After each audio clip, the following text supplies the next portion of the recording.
Managing cow size is a function of profit, and it's a function of sustainability. We're coming out of a dry year, and in many cases we'd call it a drought because people just don't have feed. You'll see, those cows and their ability to sustain condition in tough times is important, and it's nothing new. The nutritional curves haven't changed. As these cows get larger, it's harder to keep enough feed in front of them for them to maintain condition. I think it's important for Aberdeen breeders to understand that they are a key tool to helping the industry in managing cow size. That's their value. And at the same time, they will maintain the muscle of the traditional beef cow. So we started to use them on our traditional heifers, and we use them to minimize, to almost eliminate calving difficulty. And those cattle performed well. We got rid of any calving issues that we had, and over the course of about 4 or 5 years, we evaluated the steers in the commercial feedlot. We got them from 1250 to 1350, give or take, live weight at the end of the feeding period, which did quite well. Slowly, those heifer mates grew up and allowed us to get them incorporated into the range program.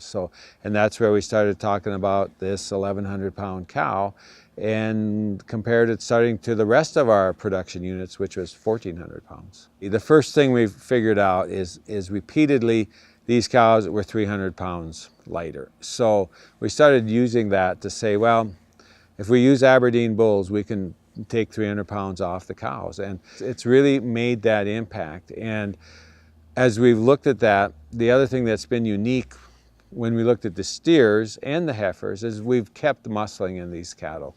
And that's been pretty key because we want muscling, and that's our product. All of the cattle that we have had sired by Aberdeens over 15 years of effort have met the current specs for the market. Our 2015 steer calves, out of these F1 cows we looked at today, the carcass weight 891 pounds, which is essentially 80% of their mature weight is on the rail. And we have cows as high as 94% of their weight, and some well over 900 pounds, and that fits the window perfect. As we have grown in time, let's say this current decade that we're in, we've spent more time getting more serious about this land-based beef production. Instead of looking at beef performance per head, we're looking at it per acre. And that's where our current efforts are. The smaller animals, because you can stock more of them, you're going to get this 20 to 30% increase in per acre output. While if you look at dollar value per head, it's still going to favor the larger animal, but from a producer that's land-based, it's definitely going to favor the slightly smaller.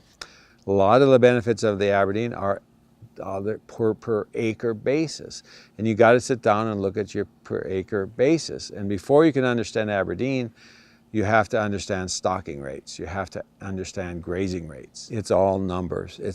You increase the number of production females in the herd, and that increases calf numbers.